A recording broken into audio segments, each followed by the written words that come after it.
তো গাইজ এই ভিডিঅ'টো মই দাদাৰ পৰা লৈছোঁ, আপোনালোকে চাওক। দোকান ভাড়াৰ উদ্দেশ্যে ভুৱন বৰদলৈ ডাঙৰীয়াই শ্ৰীময় নাৰ্চাৰী আজি মুকলি কৰিলে।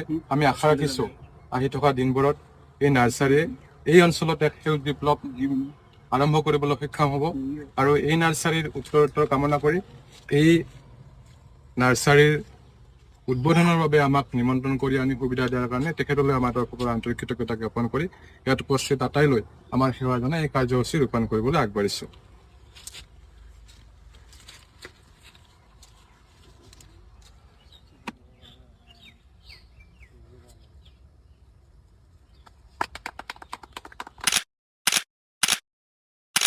যদি আপোনালোকে ভবানীপুৰলৈ আহে তেনেহ'লে এইটো যে সাই বাবাৰ মন্দিৰটো আছে পুৰা একদম চিধাকৈ আহি একেবাৰে ৰাস্তাৰ কাষতে দেখা পাব এইখন শ্ৰী ওম নাৰ্চাৰী। আৰু শ্ৰী ওমটো কাৰ নাম জানেনে? কোনো ভগৱানৰ নাম নহয় দিয়ক, এইটো আমাৰ টিকলাটোৰ নাম। পিছে ভগৱানতকৈও কম নহয় যেনিবা। আৰু ইয়াত বিভিন্ন প্ৰকাৰৰ একেবাৰে উন্নত মানৰ গছ